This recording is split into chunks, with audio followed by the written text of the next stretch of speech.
Le rire de mon frère résonne encore à mes oreilles depuis ce jour au bureau de l'avocat. Tu as eu la vieille masure, a-t-il ricané assez fort pour que tout le monde l'entende. Moi, j'ai eu l'Empire. L'entreprise de papa d'une valeur de 4 millions d'euros est à moi. Toi, tu as une maison qui tombe en ruine. Les autres parents se sont agités, mal à l'aise. Jean-Luc s'en fichait. Il ne s'en est jamais soucié. Mais ce que mon frère ignorait, ce que personne dans cette pièce ne savait, c'était ce que papa avait vraiment caché dans ses vieux murs. Au moment où Jean-Luc le découvrirait, il serait bien trop tard. Papa avait joué le long jeu et j'étais sur le point de gagner. Mon père est décédé un mardi matin de mars. Crise cardiaque, soudainement. Il avait 68 ans. Et jusqu'à ce moment, je pensais qu'il vivrait éternellement. Les funérailles ont eu lieu à l'église Sainte-Thérèse à Aix-en-Provence, la même église où il avait épousé ma mère il y a 35 ans. Elle nous avait quittés 6 ans auparavant, et je pense qu'une partie de lui est morte avec elle ce jour-là. Je suis arrivé tôt. L'église sentait les lys et le vieux bois. Je me suis assis seul sur le premier banc, fixant le cercueil fermé, drapé du drapeau français. Papa était un ancien combattant. Il avait servi en Algérie, était rentré chez lui et avait monté une imprimerie à partir de rien. Au moment de ma naissance, elle était déjà florissante. Au moment où Jean-Luc est arrivé 3 ans plus tard, c'était une entreprise valant 1 million d'euros. Jean-Luc est arrivé en retard. Naturellement, il a fait son entrée vêtu d'un costume à 3 000 euros. Tom Ford probablement. Il n'a pas pleuré. Il serrait des mains comme s'il faisait du réseautage lors d'une conférence. Je l'ai observé faire le tour de la pièce, jouant le fils éploré tout en vérifiant son téléphone entre 2 condoléances. C'était Jean-Luc, toujours en représentation. Nous n'avions jamais été proches.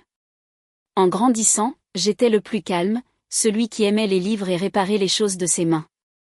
Jean-Luc était la star, capitaine de l'équipe de rugby, roi du bal de fin d'année, la fierté et la joie de papa.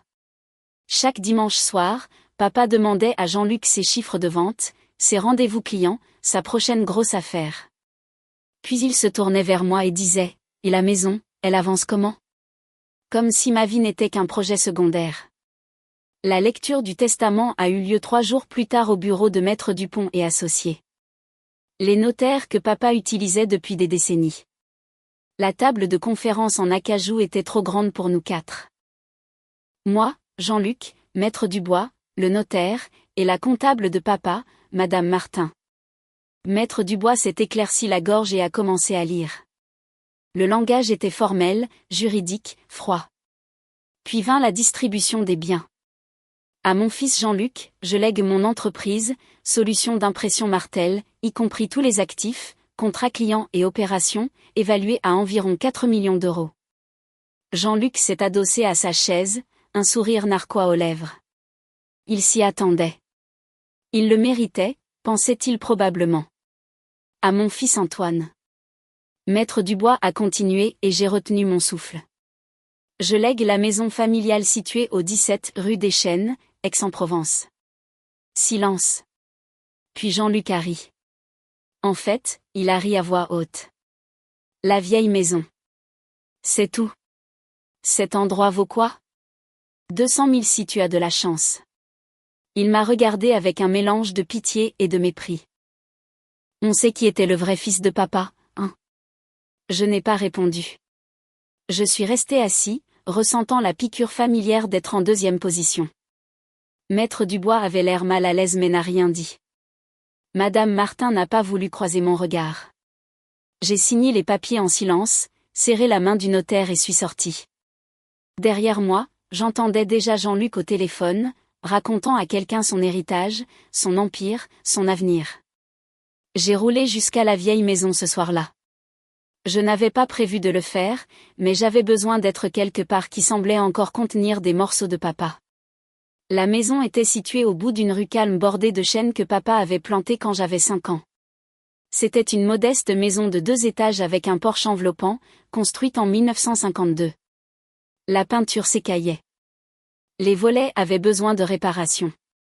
Je pouvais comprendre pourquoi Jean-Luc l'appelait une masure. Mais debout là, dans l'allée, je me suis souvenu des soirées d'été sur ce porche. Papa m'apprenant à utiliser un niveau, à lire un mètre ruban, à réparer les choses au lieu de les remplacer. Je suis entré. L'air à l'intérieur était vicié. Tout semblait exactement comme papa l'avait laissé. Ses lunettes de lecture sur la table d'appoint, un mot croisé à moitié terminé, l'odeur de son café planant encore faiblement.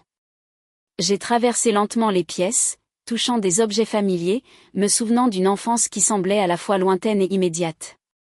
Sa chambre était à l'étage, au bout du couloir. Je suis resté longtemps dans l'embrasure de la porte avant d'entrer. Le lit était fait. Les coins militaires comme il l'avait toujours fait. J'ai commencé à fouiller ses affaires, ne sachant pas vraiment ce que je cherchais.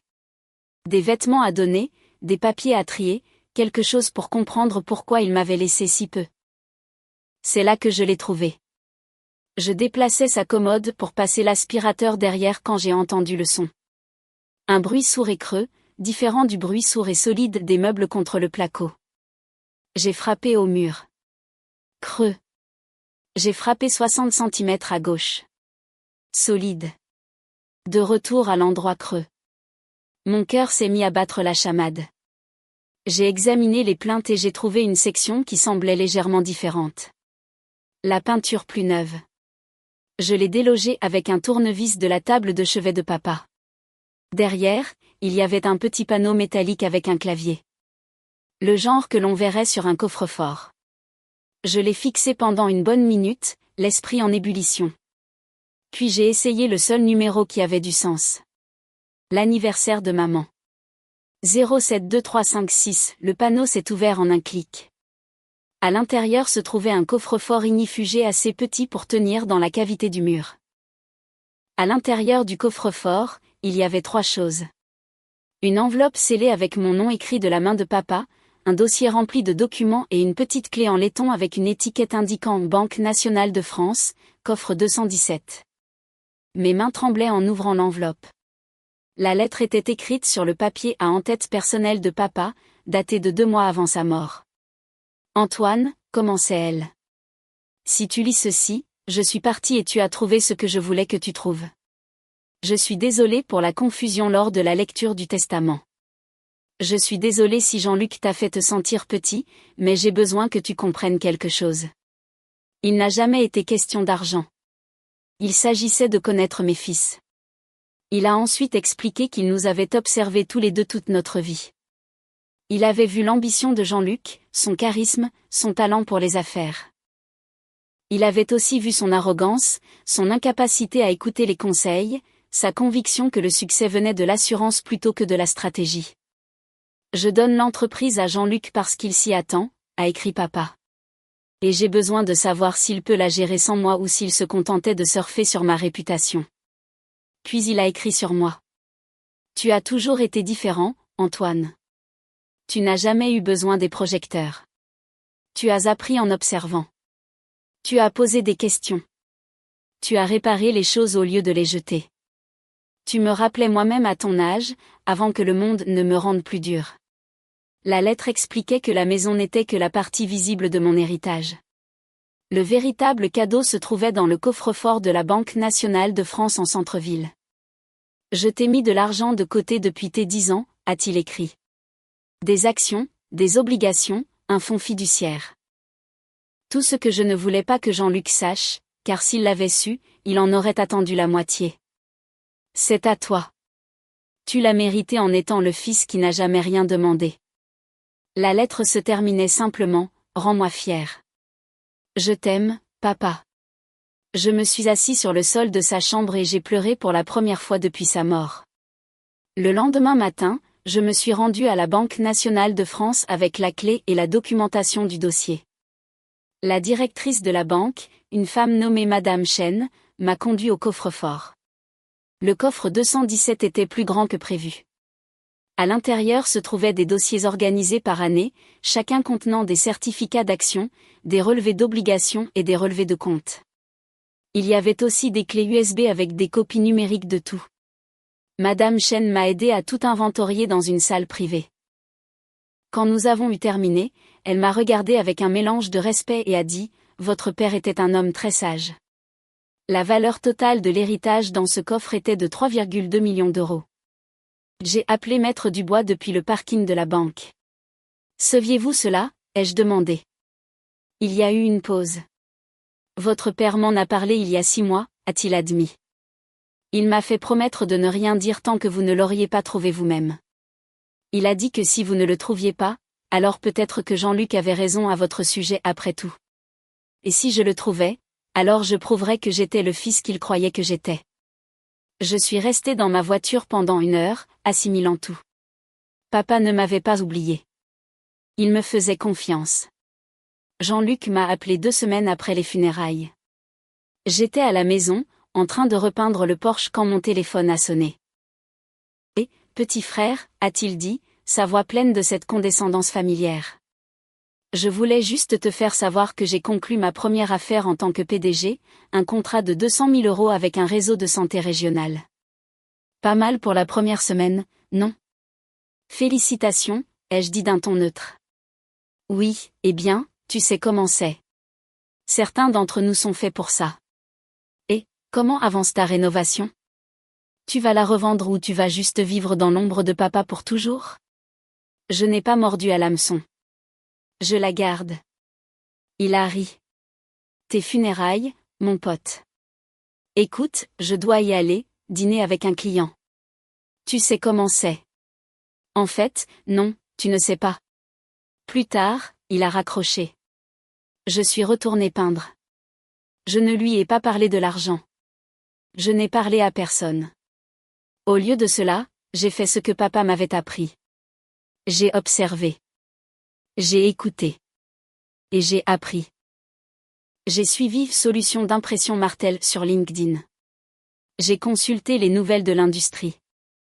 J'ai discrètement posé des questions aux gens qui connaissaient l'entreprise, lentement, une image s'est formée.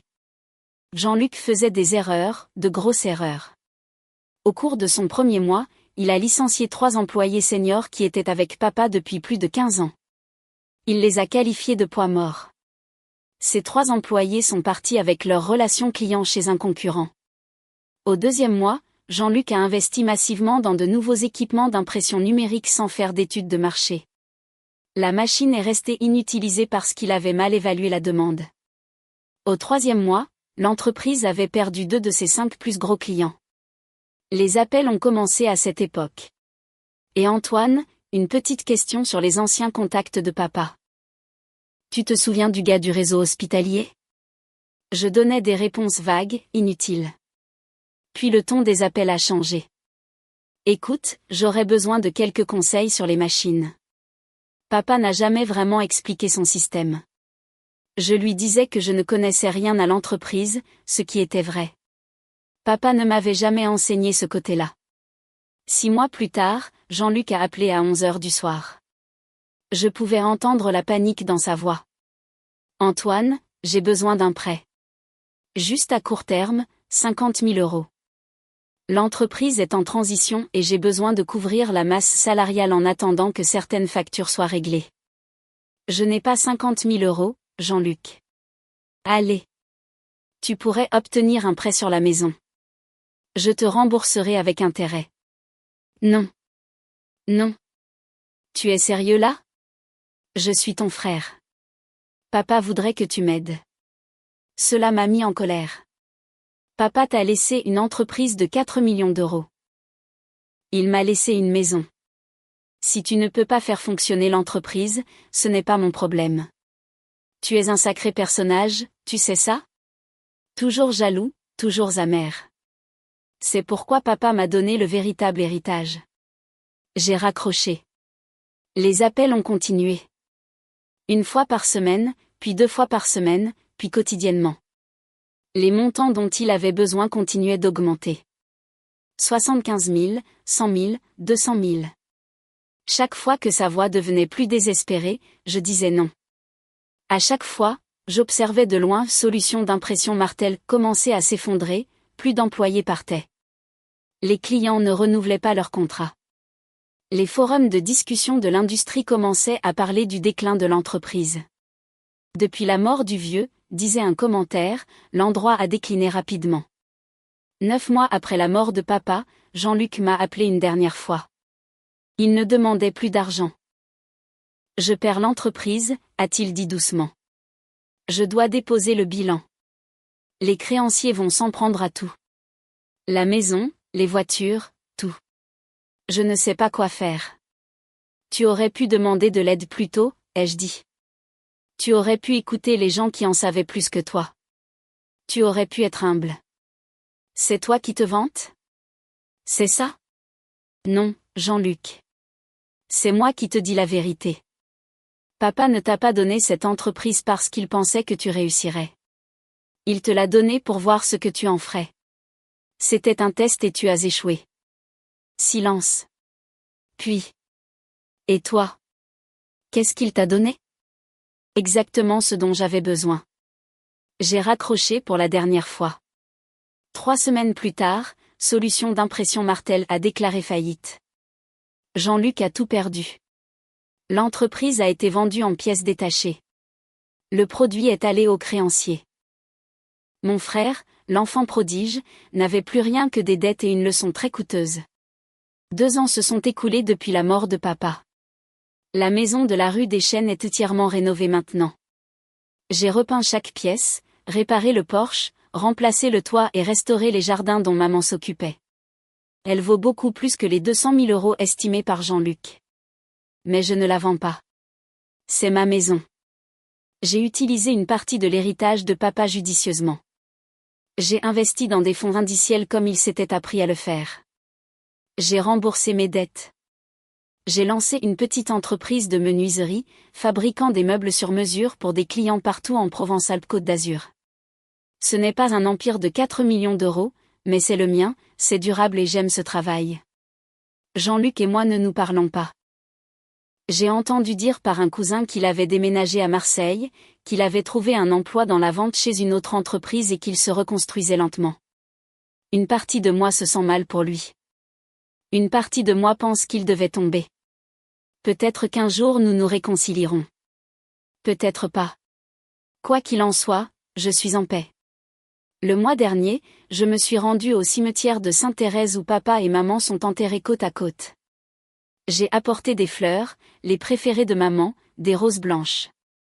Je me suis assis sur le banc près de leur pierre tombale et j'ai tout raconté à papa. Je lui ai dit que j'avais trouvé le coffre-fort. Je lui ai dit que je comprenais pourquoi il avait fait ce qu'il avait fait. Je lui ai dit que je lui pardonnais toutes les années où je m'étais sentie invisible. Tu m'enseignais tout le temps, n'est-ce pas, ai-je dit à voix haute.